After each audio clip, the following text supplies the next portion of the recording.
Hoy les damos la bienvenida a una nueva ponencia internacional en nuestro seminario de divulgación de investigación, Ideas en Movimiento, Encrucijada, donde convergen filosofía, ciencia, enseñanza y conservación. Hoy estamos muy contentos porque nos acompaña la doctora Rosina Cabrera Ruiz, de quien me permitiré compartir una breve semblanza de su trayectoria académica. La doctora es ingeniera bioquímica por el Instituto Tecnológico de Los Mochis. Culminó sus estudios de maestría en ciencias y doctorado en ciencias en el Centro de Investigación en Alimentación y Desarrollo, AC. Ha realizado estancias de investigación en el Instituto de Biotecnología y el Instituto de Química de la UNAM y también ha desempeñado actividades profesionales en la industria de los alimentos. Actualmente es investigadora por México de la Secretaría de Ciencias, Humanidades, Tecnología e Innovación, adscrita a la subsede Hidalgo del CIAT, y pertenece al Sistema Nacional de Investigadores e Investigadoras, nivel 1. Como investigadora, participa en la línea de acción de sistemas agrícolas, ganaderos y acuícolas sustentables. Participa en la línea de acción de, particularmente desarrollando la línea de investigación sobre el estudio de sistemas de comunicación celular involucrados en interacciones microorganismos-planta de sistemas agrícolas desde un punto de vista bioquímico. Es decir, estudiando las plantas de sistemas agrícolas desde un punto de vista bioquímico, es decir, estudiando el metabolismo de microorganismos que establecen interacciones directas con las plantas para proporcionarles un beneficio, tales como el control de plagas y enfermedades ocasionadas por agentes fitopatógenos y la promoción de crecimiento. Realiza actividades de docencia a nivel de posgrado en el programa de maestría de ciencias y doctorado en ciencias de la CIAT. Además, participa activamente en la formación de estudiantes de pregrado y posgrado mediante la dirección de tesis. Asimismo, participa en la ejecución de acciones de acceso universal del conocimiento para incentivar las vocaciones científicas en niñas, niños y jóvenes. Parte fundamental de su quehacer como investigadora es la vinculación con productores mediante la transferencia de conocimiento sobre estrategias agrícolas sustentables. Un ejemplo de ello son las estrategias de control biológico mediante bacterias benéficas nativas de suelos agrícolas. Con respecto a la vinculación directa con el sector productivo, ha liderado proyectos con pequeños productores de maíz de Hidalgo y recientemente formó parte del equipo de investigadores que ejecutó el proyecto Transición Agroecológica para una producción de maíz a gran escala libre de agrotóxicos, FARO Agroecológicos, de impacto a nivel nacional. Entonces, estamos muy contentos porque hoy se encuentra con nosotros y nos va a impartir la conferencia titulada Hacia una agricultura sostenible, el potencial de las actinobacterias en suelos agrícolas. Entonces, muchas gracias por estar aquí, doctora, y adelante. Bueno, pues buenos días a todos. Muchísimas gracias a la doctora Arnaud por la presentación y también quiero agradecer pues a los miembros de la red y coordinadores del seminario por la invitación que me hicieron para participar en estas actividades tan importantes para la difusión y la divulgación del conocimiento pues en nuestro país a todos los niveles, ¿no? Les agradezco y pues me voy a permitir iniciar con esta plática que la titulé Hacia una agricultura sostenible, el potencial de las actinobacterias en suelos agrícolas. Bueno, a continuación les puse esta diapositiva para platicarles brevemente qué es el CIAD y qué hacemos. El CIAD es un centro de investigación público que pertenece a la ahora Secretaría de Ciencias, Humanidades, Tecnología e Innovación. Estamos en el estado de Hidalgo trabajando de manera presencial desde el año 2019 y nuestro quehacer en el estado de Hidalgo está centrado en generar conocimiento para mejorar la producción, la comercialización y consumo de alimentos e impulsar el desarrollo regional, promover la sustentabilidad y formar recursos humanos de alto nivel. Eso es muy importante para nosotros, la formación de recursos humanos a nivel de posgrado. Y bueno, estas son las líneas de investigación que tenemos en la subsede Hidalgo. Nosotros nos enfocamos particularmente en la de sistemas agrícolas sustentables. Y bueno, les voy a platicar un poco acerca del estado de Hidalgo. Bueno, Hidalgo, si lo podemos visualizar en este mapa, representa solamente el 1.1% del territorio nacional, en una población que está distribuida principalmente un 57% en zona urbana y un 43% en zona rural. Destaca también la población hablante de lenguas nativas indígenas. Entre estas se encuentran el náhuatl, una variación del otomí. Aquí los pobladores se denominan ñañús, el tepehua y el totonaco. Esas son las lenguas nativas que se hablan en el estado. Y pues también me gustaría comentar que Hidalgo se encuentra en el quinto lugar en cuanto a mayor diversidad de lenguas nativas habladas en México, ¿sí? Eso es muy importante para entender el contexto sociocultural de este estado. Y bueno, nosotros hemos estado trabajando particularmente en el área de investigación en lo que se denomina el Valle del Mezquital. Esta zona la podemos visualizar aquí en el mapa en color amarillo. Es la principal zona agrícola del estado. La principal producción se centra en el cultivo de maíz, aunque también se pueden encontrar cultivos como cebada, avenas, hortalizas, frijol, etcétera.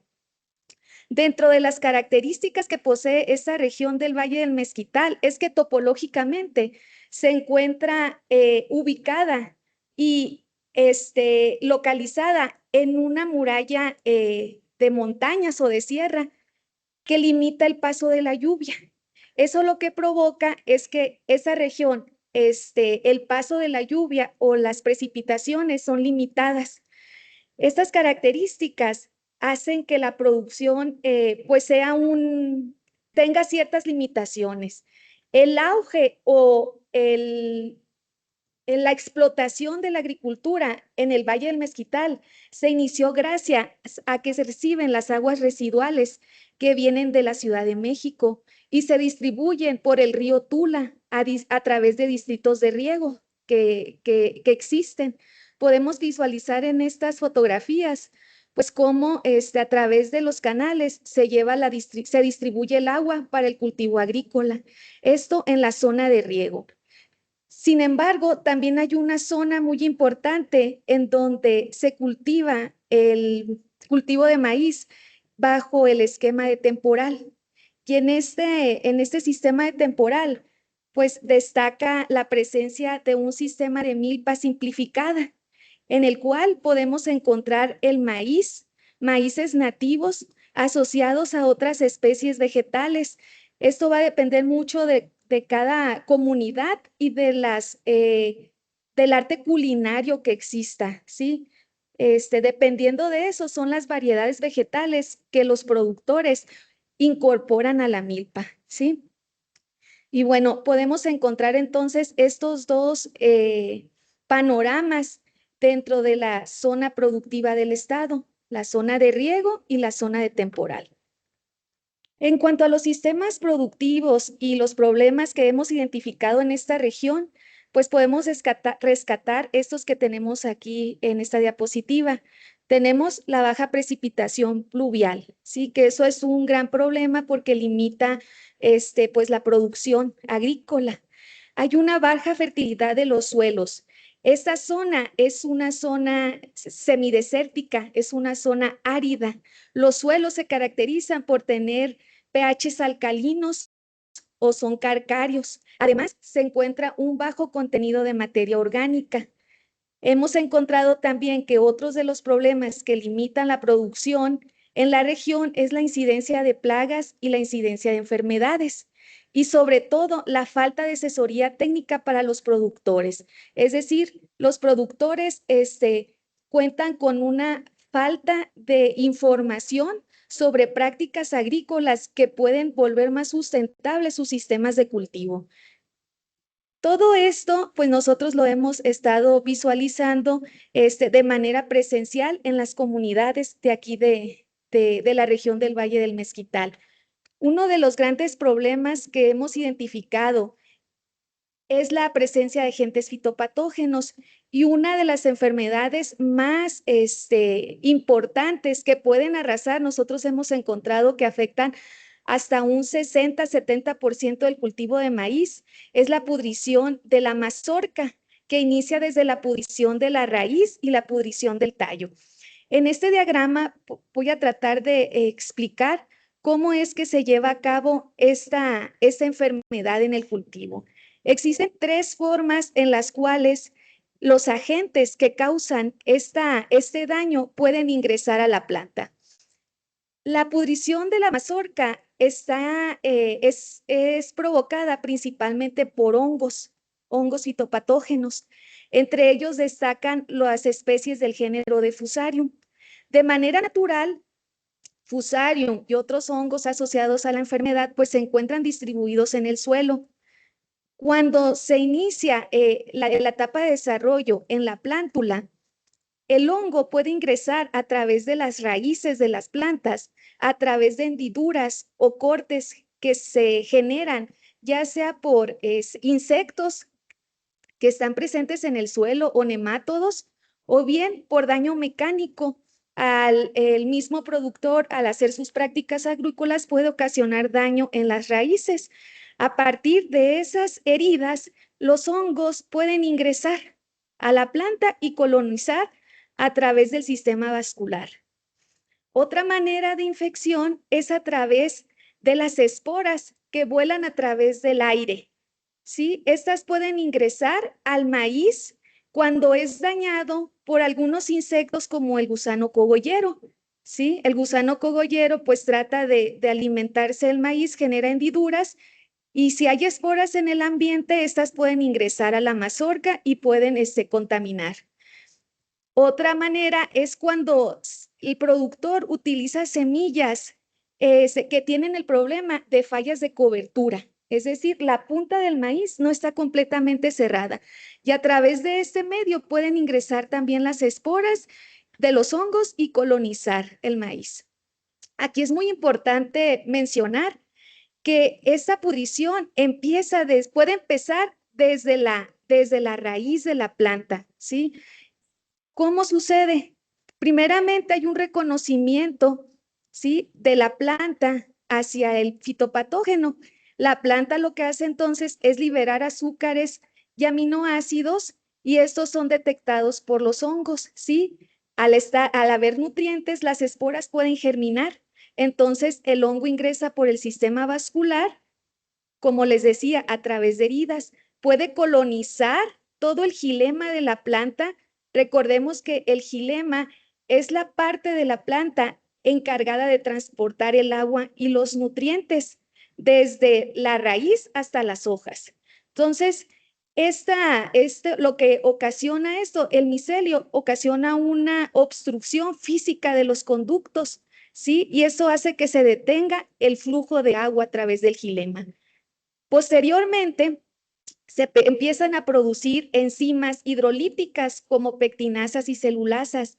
El hongo sintetiza estas enzimas y lo que hace es degradar la pared celular, ¿no?, de la estructura vegetal. Por ende, los tejidos pierden firmeza, ¿sí? Y podemos visualizar esto que tenemos aquí en las imágenes. Aquí podemos ver un tallo que está infectado por estos hongos. Entonces podemos ver cómo se pierde la firmeza en el tallo, ocasionándose esa pudrición, ¿sí? Otro problema importante de la colonización de estos hongos es que también pueden producir micotoxinas.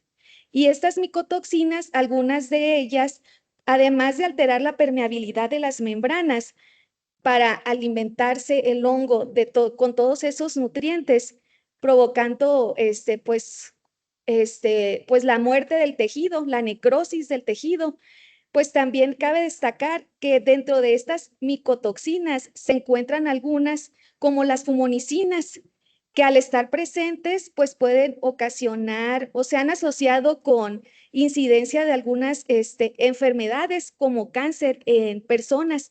De aquí la importancia de poder abordar estos problemas productivos para encontrar estrategias que sean sustentables, ¿sí? Benéficas con el medio ambiente, pero que también sean convenientes para los productores y pues también asegurar la soberanía alimentaria, ¿no? La seguridad alimentaria en el país. Si regresamos al ecosistema milpa, en este agroecosistema también nosotros hemos visualizado que algunos cultivos se encuentran afectados por esta enfermedad, ¿sí? Sin embargo, mediante trabajo de campo, nosotros al explorar toda la zona temporal aquí en el Valle del Mezquital, pues encontramos algunas comunidades en donde conservan aún milpas megadiversas, como estas que les muestro aquí, estas fotografías. Esta es una milpa de una comunidad en el municipio del Cardonal. Sí, podemos visualizar aquí, podemos visualizar algunas de las variedades de semillas que siembran los productores. Son semillas de maíces nativos, ¿sí? Pero también me gustaría destacar en esta parte aquí abajo cómo se encuentra dispuesta las plantas de maíz y todos los cultivos asociados. Podemos encontrar habas asociadas, calabaza, frijol, tomate criollo, nativos de la zona, ¿sí? Y las parcelas en estas comunidades se encuentran dispuestas en terrazas. Entonces, lo que hacen los productores es poner maguey en las orillas de las terrazas para evitar la erosión del suelo, ¿sí? Y como es una zona alta, aquí se puede ver impactada su cultivo por los vientos que llegan a esa zona. Entonces, los productores también disponen árboles frutales como los que visualizamos en esta parte, manzana, ciruela, tejocote, pera, etcétera, los disponen y su función es actuar como barreras rompeviento. Entonces, nos llamó mucho la atención esta milpa, estas características, cómo está toda la disposición y pues es un sistema sustentable, ¿sí? Quisimos explorar entonces cómo estaba la microbiota, cómo estaban los microorganismos de estos suelos, ¿sí? Este es un trabajo que realizó un compañero que trabaja, el doctor Eneas Aguirre, que trabaja con la parte de metagenómica.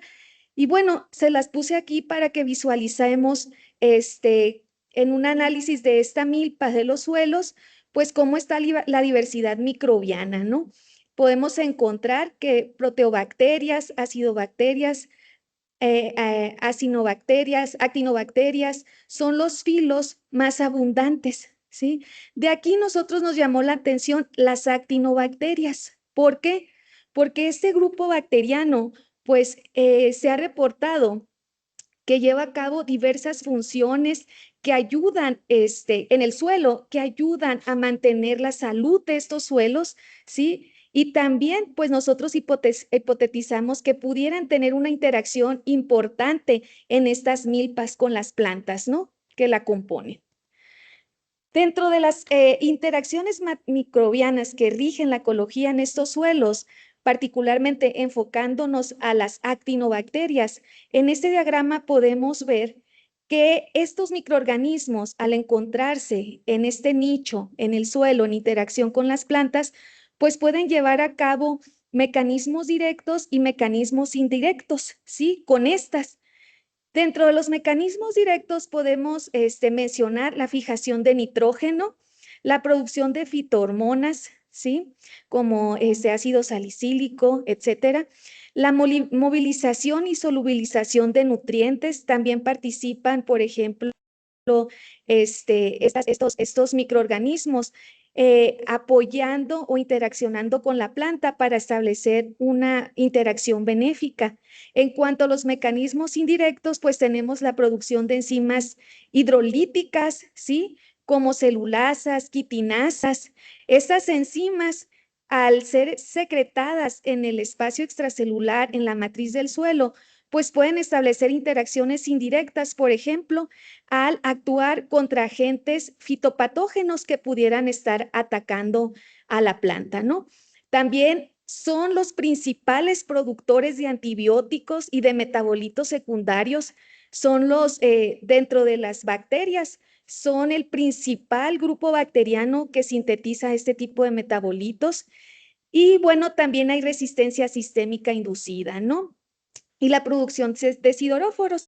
Entonces, estos son algunos de los mecanismos que pueden, que se ha reportado las actinobacterias, pueden establecer directamente con la planta. Entonces, después de haberles comentado pues estas características de estos suelos de milpa, nuestra hipótesis es que en estos sistemas, las poblaciones fitopatógenas se encuentran disminuidas y que las poblaciones benéficas se encuentran incrementadas.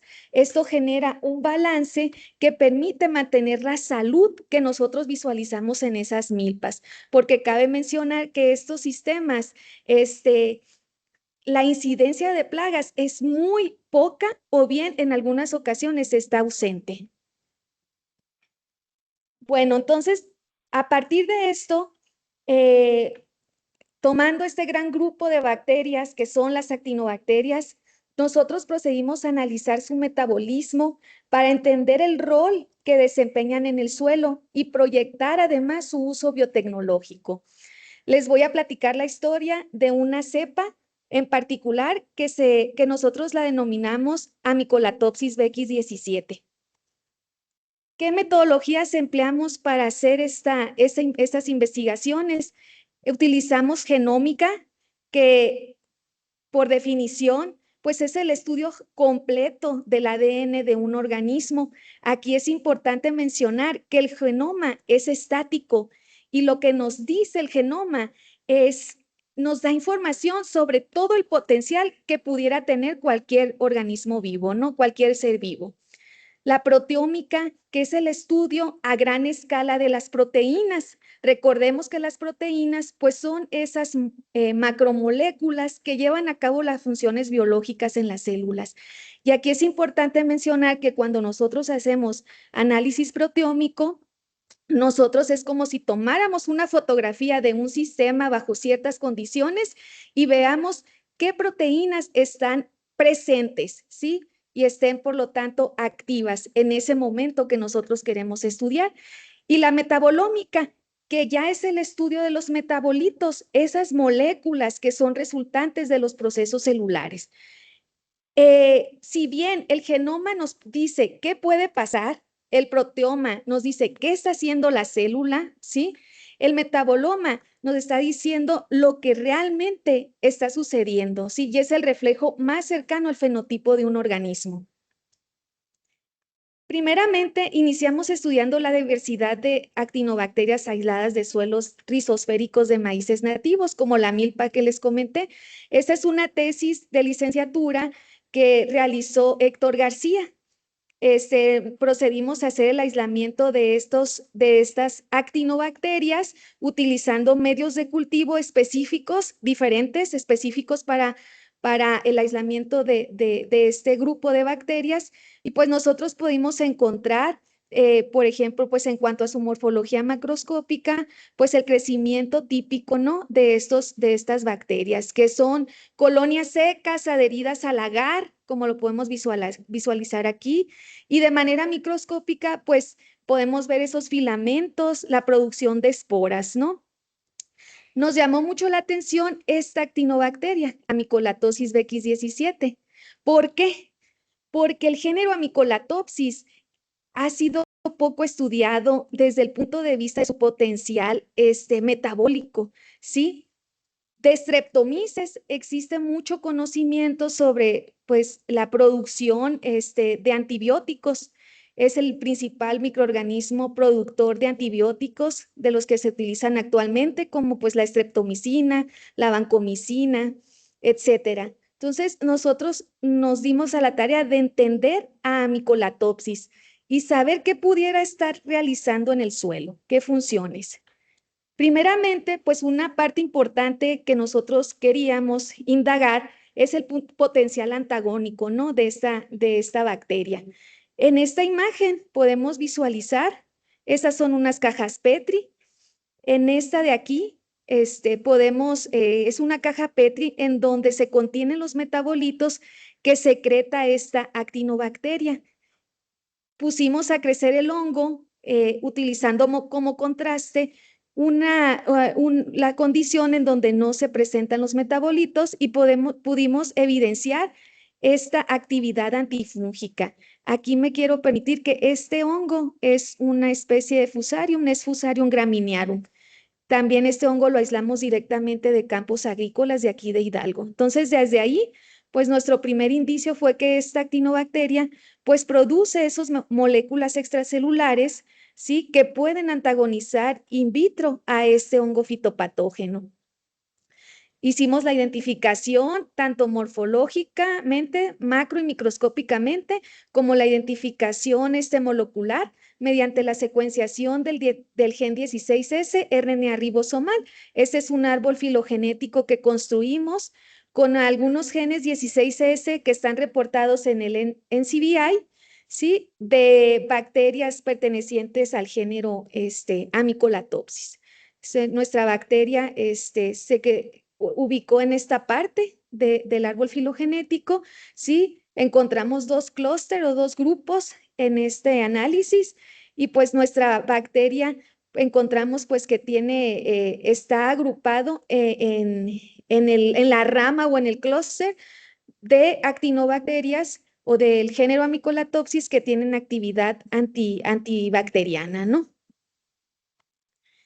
Bueno, ya que vimos que esta bacteria sí produce estos metabolitos, intentamos indagar si puede haber una protección hacia la planta de maíz, esto mediante experimentos ex situ.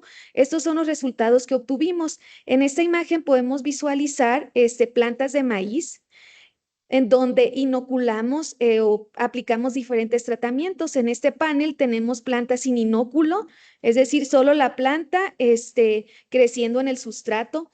En el panel 2 tenemos las plantas inoculadas con esta actinobacteria, la cepa BX17. El panel 3 tenemos las plantas coinoculadas con nuestra cepa benéfica BX17, pero también incluimos a Fusarium graminearum, ¿sí? Y pues en el panel 4 tenemos plantas inoculadas solo con el hongo fitopatógeno. Podemos ver a simple vista cómo la presencia del hongo fitopatógeno causa estos síntomas que yo les explicaba al inicio de la presentación, ¿no? Este debilitamiento del tallo, ¿sí?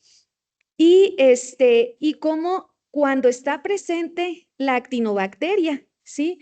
Incluso en presencia también del hongo, pues vemos que las plantas son más vigorosas, ¿sí?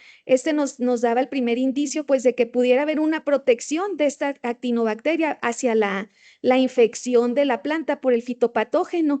Aquí abajo podemos ver algunas fotografías de las raíces de estas plantas y podemos ver aquí en donde solo está el hongo, cómo está la necrosis, ¿sí? En la raíz de la planta, ¿sí? El daño celular. Y en las plantas en donde estaba presente nuestra actinobacteria, pues podemos ver raíces sanas, incluso más vigorosas, ¿sí? ¿Qué pasa con la planta? Medimos la actividad fotosintética de estas. Esta es una curva de fotosíntesis neta y podemos visualizar que cuando la planta estaba inoculada con Fusarium, pues vemos una disminución en esa actividad fotosintética. Aquí lo visualizamos. Mientras que en las plantas que están inoculadas con nuestra bacteria, incluso coinoculadas con el Fusarium, pues vemos una recuperación de esa tasa fotosintética, ¿no? Lo que nos dice pues que pues hay una afectación también a este nivel por la presencia, por la infección del hongo. Aquí podemos ver los estomas de estas plantas y aquí en esta parte de abajo podemos ver cómo el estoma de una planta infectada con Fusarium pues está ligeramente cerrada, ¿no? Pues sabemos que estas estructuras pues ayudan a la respiración, ¿no? De la planta, y pues vemos cómo acá los estomas están intactos, ¿no? En las plantas control y en las plantas inoculadas con BX17 y coinoculadas con BX17 y el hongo. Pues esto era también un primer indicio de que esta bacteria pudiera estar estableciendo interacciones benéficas con la planta, ¿no?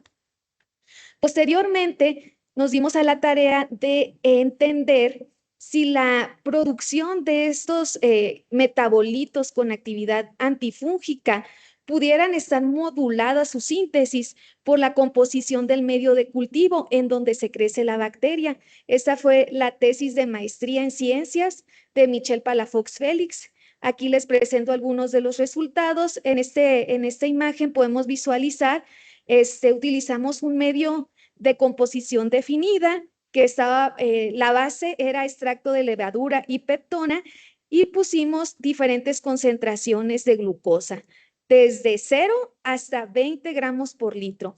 Aquí tenemos el control. El control corresponde pues al experimento en donde no teníamos los metabolitos extracelulares que secreta nuestra actinobacteria. Y aquí arriba en la parte superior tenemos pues las placas de nuestro experimento conteniendo los metabolitos extracelulares producidos por Amycolatopsis BX17 cuando es crecida en estas condiciones. Y pudimos ver que cuando se incrementa la concentración de glucosa, pues también disminuye la inhibición del hongo fitopatógeno, ¿sí? Si lo visualizamos de manera gráfico, en este gráfico tenemos las mismas condiciones y vemos que cuando solamente hay aminoácidos en el medio de cultivo y no tenemos glucosa como fuente de carbono y energía, pues podemos alcanzar hasta el 100% de inhibición del crecimiento del hongo patógeno. Y conforme vamos incrementando esa concentración de glucosa en el medio, pues esta inhibición va disminuyendo hasta alrededor del 50-60%. Esto nos habla de que posiblemente pues hay un fenómeno de represión catabólica, sí, inducido por la presencia de glucosa en el medio y pues que eso pudiera estar afectando la síntesis de los metabolitos antifúngicos. Para entender un poco más, se realizaron análisis proteómicos. Estos análisis proteómicos en estas condiciones que les acabo de platicar, pues nos permitió realizar una integración del metabolismo de la cepa BX17 regulada por glucosa. En esta imagen podemos ver pues las rutas metabólicas que se vieron, tuvieron una regulación positiva, las que están en verde. En estas encontramos a la glucólisis, que es esta parte, ¿sí?, del metabolismo, la vía de las pentosas fosfato, la síntesis de purinas y pirimidinas. Y pues estos procesos mostraron una regulación positiva, es decir, los procesos necesarios para que la célula se duplique, ¿sí?, y que obtenga energía, ¿sí?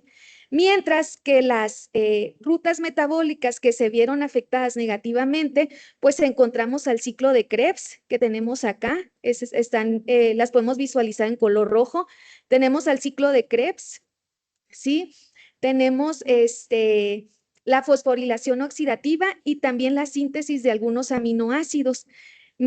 En este punto me gustaría comentar que se ha reportado que la síntesis de algunos antibióticos o metabolitos secundarios producidos por actinobacterias son sintetizados a partir de precursores de estas rutas, ¿sí?, como el ciclo de Krebs y la síntesis de aminoácidos. Entonces, eso nos confirma pues que la actividad que nosotros estamos visualizando en el medio cuando tiene glucosa, que es disminuida esta actividad antifúngica, pues puede ser debida a que la actinobacteria prefiere sintetizar proteínas para seguir creciendo, ¿sí? Cuando la bacteria crece en un medio solo con aminoácidos, las rutas metabólicas que se activan, que nosotros encontramos, las podemos visualizar en este esquema, son el ciclo de Krebs. De aquí es muy importante esta enzima que es la glutamato deshidrogenasa, ¿sí?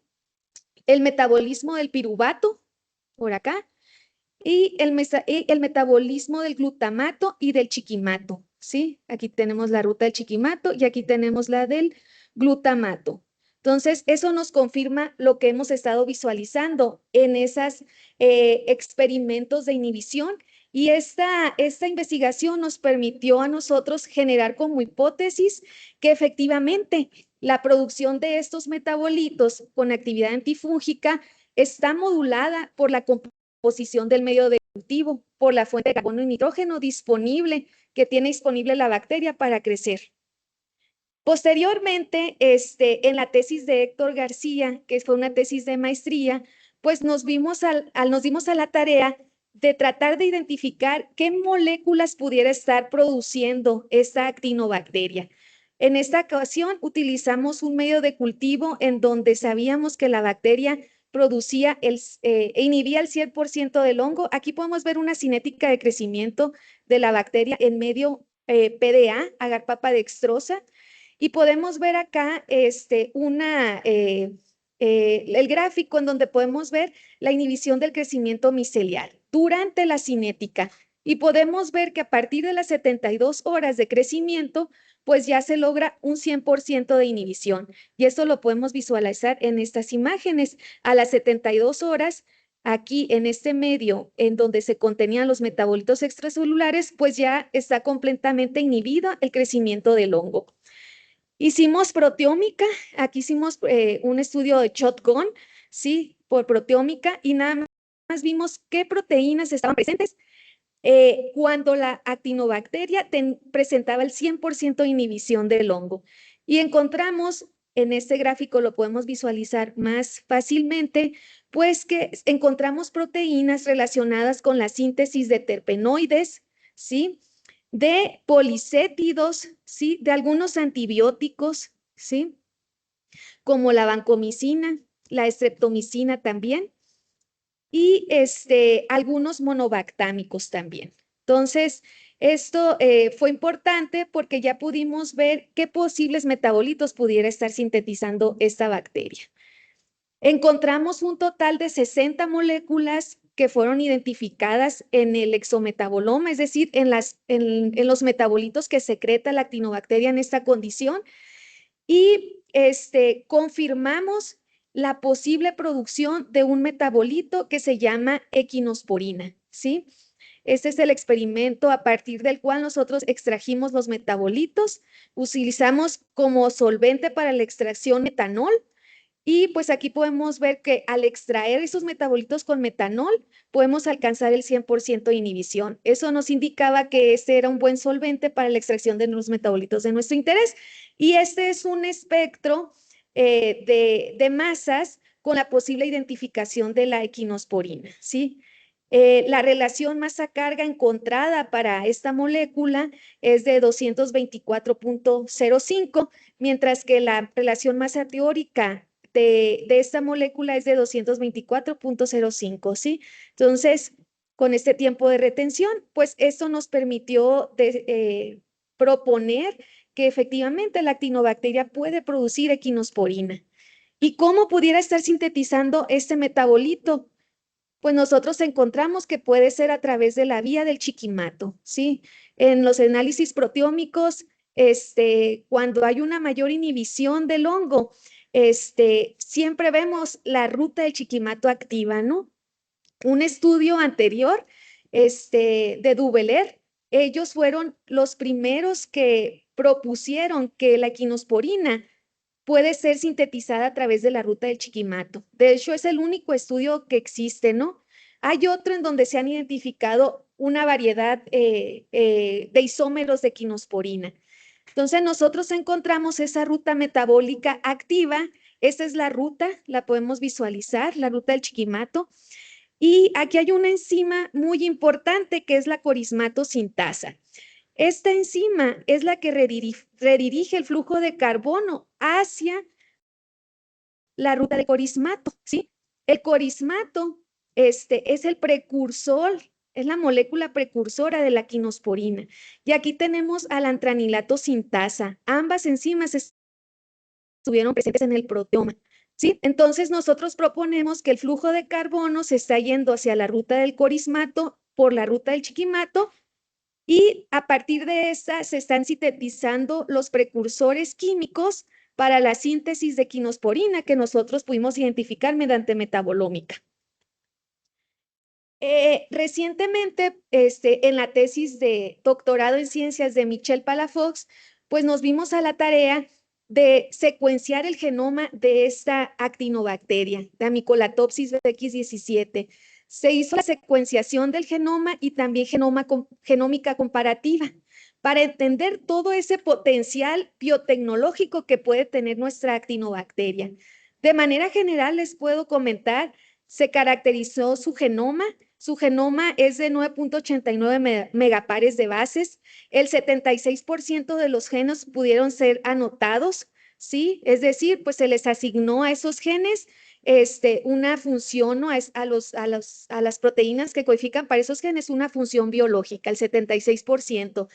Se hizo un análisis pangenómico en comparativo, en el cual se seleccionaron 181 genomas que están reportados en el banco de datos de genes del NCBI. Sí, son 181 los que están reportados. Se tomaron esos 181 genomas, se hizo un análisis pangenómico y fue muy interesante lo que encontramos. Encontramos un genoma core reducido. ¿Qué es el genoma core? Son todos esos genes que forman parte de las funciones esenciales de un grupo bacteriano, ¿no? Este genoma core serían todos los genes que comparten las 181 cepas de Mycolatopsis que seleccionamos, ¿sí? Y encontramos un genoma accesorio amplio. El genoma accesorio nos indica que son todos aquellos genes en donde se encuentra, como digamos, el tesoro del metabolismo, ¿sí? Son los que comparten entre el 4 y el 95% de las 181 genomas que se analizaron, y ahí podemos encontrar muchas rutas metabólicas involucradas en la biosíntesis de metabolitos secundarios. Y encontramos un gene singleton, es decir, genes que solo comparten una sola cepa, muy amplio también, del 56%, ¿sí? De estos, solo 1882 están presentes en el genoma de BX17. ¿Qué nos habla este genoma accesorio amplio? Nos dice que estamos hablando en el género Mycolatopsis de un pangenoma abierto, ¿sí? Es decir, que si nosotros vamos secuenciando más genomas y los vamos incluyendo a este análisis, va a ir creciendo este genoma accesorio, ¿sí? ¿Por qué? Debido a que esta actinobacteria habita en el suelo, está en interacción con otros microorganismos. Recordemos que la milpa es un sistema megadiverso en donde hay una gran diversidad microbiana. Entonces, la interacción con otros microorganismos puede ocasionar que estas actinobacterias pudieran estar adquiriendo genes mediante transferencia horizontal de genes de otros especímenes que estén en ese mismo nicho, compartiendo pues el espacio, ¿no? Eso fue muy interesante porque pues nosotros pudimos cerciorarnos de ese pangenoma abierto que habla de una alta plasticidad genética, ¿no? Por otra parte, para analizar el metabolismo especializado y el potencial biosintético de nuestra actinobacteria, nosotros hicimos un análisis anti-SMASH, es decir, usamos una herramienta para buscar clúster o grupos de genes biosintéticos. Nosotros encontramos que BX17 se encuentran codificados 40 grupos de genes biosintéticos, en donde destacan moléculas como terpenoides, policétidos, glicopéptidos, péptidos no ribosomales, ¿sí? Y recientemente se publicó en 2025 un clúster, un BGC o clúster de gen biosintético implicado en la síntesis de un metabolito que se llama octacosamicina. Nosotros al realizar un análisis dirigido en el genoma de nuestra actinobacteria, encontramos que este clúster estaba presente en el genoma de BX17, ¿sí? Y que había un total de 278 copias de este gen distribuidos a lo largo de todo su genoma, ¿sí? Aquí me gustaría comentar que de todos los genomas que se analizaron, solamente el genoma de 5 cepas de Amycolatopsis poseen este clúster biosintético de octacosamicina. Esta es la sintenia. Con sintenia nos referimos al orden, ¿no? Cómo están organizados los genes en este clúster biosintético de octacosamicina que se reportó. Entonces, en verde, bueno, en rojo, como en guinda, podemos visualizar, son todos los genes que están involucrados en la síntesis de proteínas tipo polisepidosintasa, ¿sí? Estas enzimas participan en la formación del esqueleto de la octacosamicina, ¿sí? Son polisepidosintasa. En rojo podemos visualizar las proteínas o los genes que codifican para las proteínas reguladoras. En azul, las transportadoras, ¿sí? Y pues podemos visualizar que nuestra cepa estaba conservado ese clúster, ¿sí?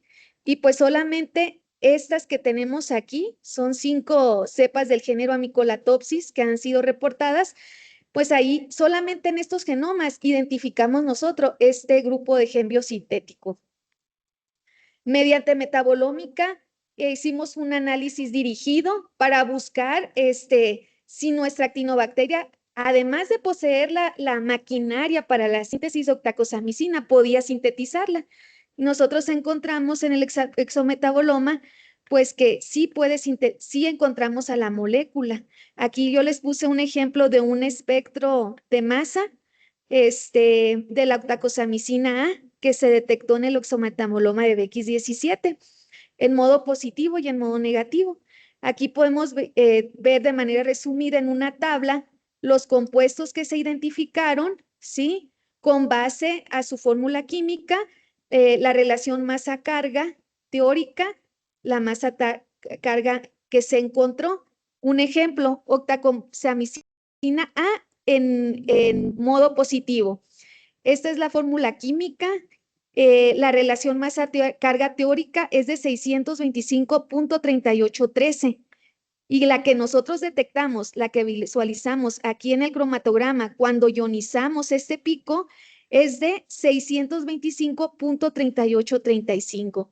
Eso pues nos hace proponer pues que efectivamente nuestra actinobacteria también puede sintetizar esta molécula.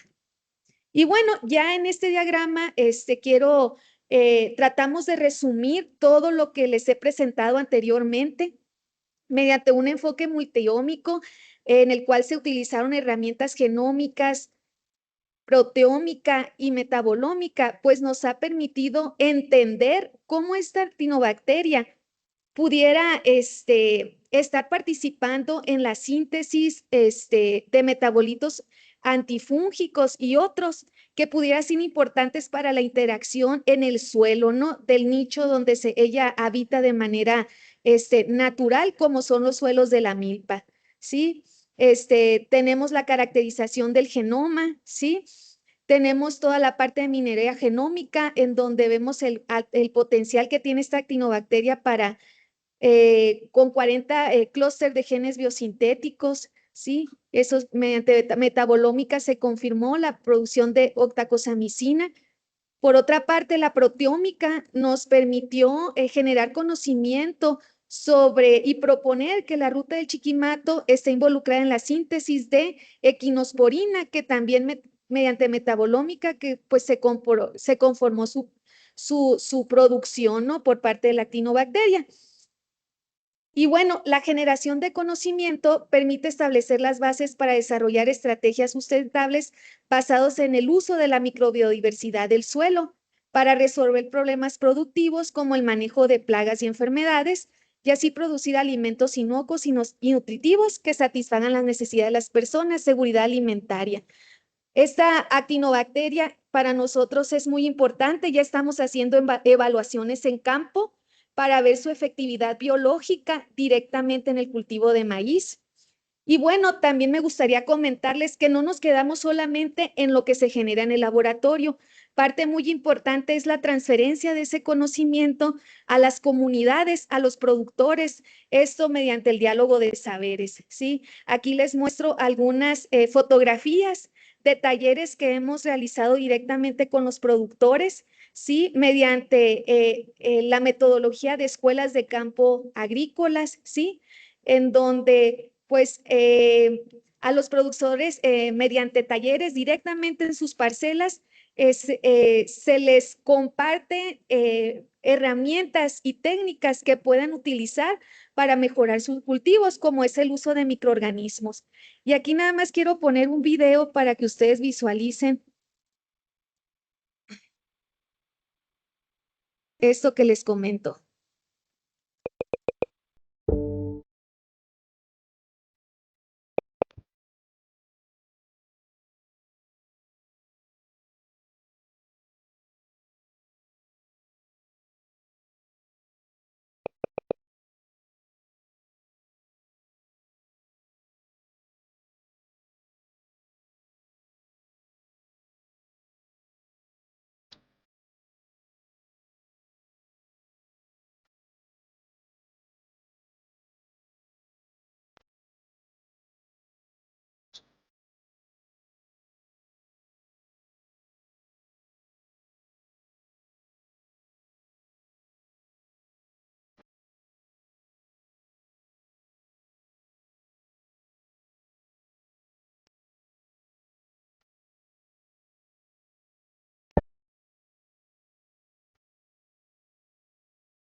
Eda toyapa, razanareta de nanjaya. Dira ihu, kamadi kibu kwahu, pagauta ihu, rabotinera, chofo, radasa. Nunan tudi, rasuhu, pengi rashenyo podi, regadesa. Padaba, pehingi hapi, nunti yanyesi. Nunan bodi, tudi bien, dihati ihe, harangun sadi, basa, Huastan, Chamti, Ne, Tezcatepec, Misa Dalgo, Nunantudi, Judi, Raconacit, Nedinfati, Racia, Dalgo.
Donde deja Madi, Gae Jehu, Nuna Monte Befi, Nuna Hoga Befi, Gibeni Hu, Gimpoti, Manaki, Gehingi Hapi, Donde Yanyeti.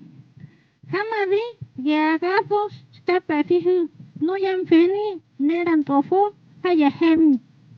Para yo, Nunan Tudi, Dihu, Novia, Donde deja Madi.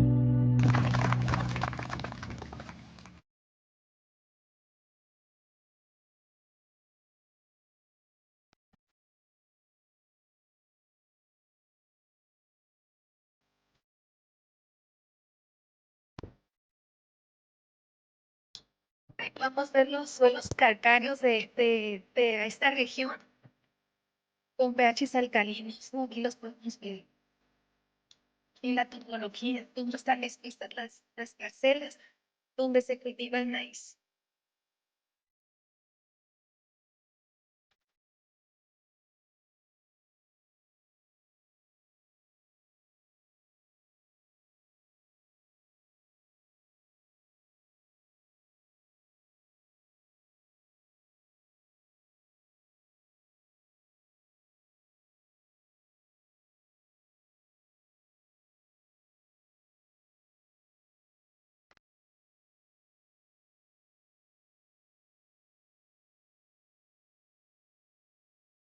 Y bueno, pues hasta aquí está mi presentación. Quedo abierta a sus comentarios o preguntas. Muchas gracias. Muchas gracias, doctora Cabrera. Disculpe, no puedo abrir mi cámara por alguna razón, Sí. pero le agradecemos mucho por tan enriquecedora ponencia. Es un gran trabajo en equipo que se nota Sí. que lleva mucho tiempo y que tiene una vinculación directa con el sector agrícola y que impacta en beneficio de la población, lo cual está pues increíble. Tenemos algunas preguntas. Sí. La primera sería, ¿cuál sería un beneficio de esta relación simbiótica entre la actinobacteria planta frente a fitopatógenos como gusanos u otros microorganismos no benéficos para los cultivos? ¿Cuál sería la relación benéfica? Dice, ¿verdad? Ajá. Ok. Bueno, como lo platiqué durante la ponencia, por ejemplo, la producción de estos antibióticos, antifúngicos, vamos a empezar del hecho de que por los agentes fitopatógenos como Fusarium son nativos de los suelos y ahí desempeñan, funciones también importantes como el reciclaje de materia orgánica porque producen enzimas que ayudan a degradar la materia orgánica. El problema, por decirlo de esa manera, es decir, cuando ataca a la planta o al cultivo, cuando hay un desbalance en esa microbiología del suelo, ¿sí? Y también por condiciones ambientales, por ejemplo, periodos de sequía y posteriormente lluvias, eso ocasiona también que el hongo se propague. Entonces, cuando ocurren esas condiciones, el hongo puede atacar, ¿sí? Y puede ahora sí actuar como un fitopatógeno porque va sobre la planta, ¿no? Ahora, la presencia de estas bacterias benéficas en el suelo, como Mycolatopsis BX17, todavía estamos tratando de entender si la presencia del hongo puede inducir la síntesis de esos metabolitos antifúngicos, ¿sí? Tiene el potencial la bacteria, pero tenemos que ver en campo si sigue conservándose ese potencial, ¿no? Antifúngico. Pero la hipótesis sería que si funciona, pues la producción de estas moléculas bioactivas con actividad antifúngica pudieran actuar contra los hongos fitopatógenos que están presentes en el suelo. Al hacer esa interacción patógeno con la actinobacteria, pues hay una protección hacia la planta, ¿sí? Y eso hay que establecer un balance adecuado, eso es muy importante en las comunidades microbianas, de esa manera puede proteger a la planta, ¿sí?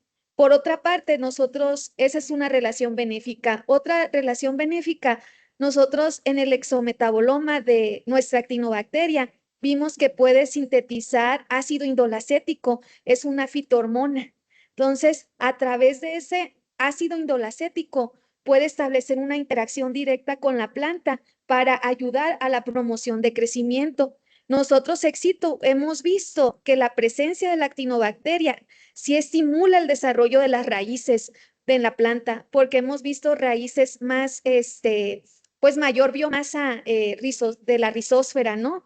De la raíz de las plantas. Y también se ve la turgencia en las raíces, cómo se ve, pues una raíz sana, ¿no? Entonces, esa es otra interacción benéfica que pudiera establecer esta actinobacteria ya interaccionando directamente con la planta de maíz. Muchísimas gracias. Tengo más preguntas, le voy a leer las siguientes dos porque creo que podrían contestarse en relación. La segunda es, ¿esta relación actinobacteria-planta, cómo modifica la fitoquímica y el perfil nutrimental de la planta? Y la tercera es, ¿la química propia de la actinobacteria es segura para el consumo humano? Sí, muy interesantes y muy importantes preguntas. Es algo a lo que queremos llegar. Ahorita pues ya vemos todo este potencial que existe, pero ahorita estamos desarrollando un proyecto que es como la continuación de esto, de todo esto, pero ya es directamente en campo. No tenemos hasta el momento, no hemos realizado esa evaluación de cómo se favorece la parte nutricional de la planta, ¿no? Al estar presente, bueno, en un sistema en donde esté presente la actinobacteria, ¿no? Y cómo se modifica la fitoquímica. Eso no lo hemos evaluado. Pero es la siguiente pregunta a responder, ¿sí? Si la presencia de esta actinobacteria o estos microorganismos benéficos, pudieran también ayudar o ver cómo está la parte nutricional del maíz o la parte fisiológica de la planta, ¿sí? Les digo, tenemos un proyecto que la idea es continuar, estamos iniciando ese proyecto, está financiado por la CECITI también, y pues es evaluar la efectividad biológica y esperemos llegar a esa parte de la inocuidad, porque la idea es incrementar el nivel de madurez tecnológica de este producto, ¿no? De esta actinobacteria, ya visualizándola como un posible producto que pueden utilizar o bioproducto que pueden utilizar los productores, ¿no? Es lo que puedo comentar sobre eso. ¿Y es segura para el consumo humano? Esa es, bueno, hasta ahorita hemos visto que es inocua, ¿sí? Solamente es en interacción con la planta, pero también es un punto que vamos a evaluar en la continuación del proyecto, ¿no? Porque al momento de que nosotros ya queremos proponer a esta actinobacteria para que se utilice por parte de los productores, tenemos que demostrar que no ocasiona un daño, o que es inocua, o sea, que no daña, que no ocasiona un daño ni a la planta, pero tampoco a las personas. Entonces es un punto que tenemos que evaluar su inocuidad. Ok, muchas gracias. Y la última pregunta que tenemos es, ¿qué diferencia hay entre las actinobacterias y los hongos fitopatógenos? Bueno, ¿qué diferencia? Bueno, pues las actinobacterias pues están dentro del grupo de las bacterias. Aquí tal vez les platique un poquito acerca, creo que esa pregunta, no estoy segura, pero creo que esa pregunta viene por la morfología microscópica, ¿sí? Que se mira que la actinobacteria crece de manera filamentosa. Bueno, la principal diferencia es que las actinobacterias están clasificadas como bacterias, ¿sí? Y los hongos fitopatógenos, pues son hongos, son células eucariotas, ¿no? Las actinobacterias son procariotas. En un principio, cuando se empezaron cuando se descubrieron estas actinobacterias, para allá en los años 50, por su crecimiento, fueron clasificadas como hongos en un inicio, porque esporulaban y porque producían filamentos, ¿no? En su desarrollo vegetativo. Sin embargo, conforme se fue avanzando en el estudio de los microorganismos, pues empezó a encontrar algunas diferencias que tienen las actinobacterias con los hongos. Una de ellas es que, por ejemplo, la pared celular, las actinobacterias tienen peptidoglicanos, ¿sí? No tienen quitina ni tienen celulosa. Los hongos tienen quitina y tienen celulosa, ¿sí? Las bacterias tienen peptidoglicanos, ¿sí? Otra diferencia es que cuando se empezó a desarrollar todas las herramientas de secuenciación de ADN y mediante el análisis del gen 16S RNA ribosomal, pues se logró pues definir, confirmar pues el lugar en el árbol de la vida de esas actinobacterias como bacterias, ¿sí? Y bueno, básicamente esas son como las diferencias que podemos encontrar entre una y otra. La otra es que cuando la vemos al microscopio, pues los hongos tienen un núcleo, pues independiente, ¿no? Porque son eucariotas. Las actinobacterias tienen su ADN en el citoplasma, no tienen núcleo definido. Entonces, esas son como las diferencias entre los fitopongos y las actinobacterias. Bueno, muchísimas gracias, doctora. Esperamos que su proyecto siga mucho tiempo y que cuando tengan otros conocimientos nos los comparta por aquí. Con mucho Me- gusto. Si me invitan de nuevo, adelante. Claro que sí. Y me disculpo que no quiso abrir mi cámara, no sé qué pasó. No sé si ven que compartí Sí. su constancia. Entonces, bueno, pues muchas gracias, doctora. Así concluimos nuestra transmisión de hoy. Agradecemos su participación y aporte y pronto le haremos llegar su constancia de participación y nuestra invitación permanente a seguir compartiendo con nosotros y el auditorio los avances en su línea de investigación. No, Muchas gracias. Recuerden que seguirnos en nuestras redes sociales por Facebook y YouTube. Denos like, suscríbanse y estén atentos de nuestras próximas ponencias e invitados. Entonces, los esperamos en una nueva emisión de nuestro seminario, Divulgación e Investigación, Ideas en Movimiento, encrucijada donde convergen filosofía, ciencia y conservación. Los invitamos a estar atentos de nuestras redes sociales, en donde anunciaremos nuestras próximas ponencias. Muchísimas gracias, doctora, y hasta la gracias. próxima. Gracias, hasta pronto. Hasta luego. Gracias. Adiós.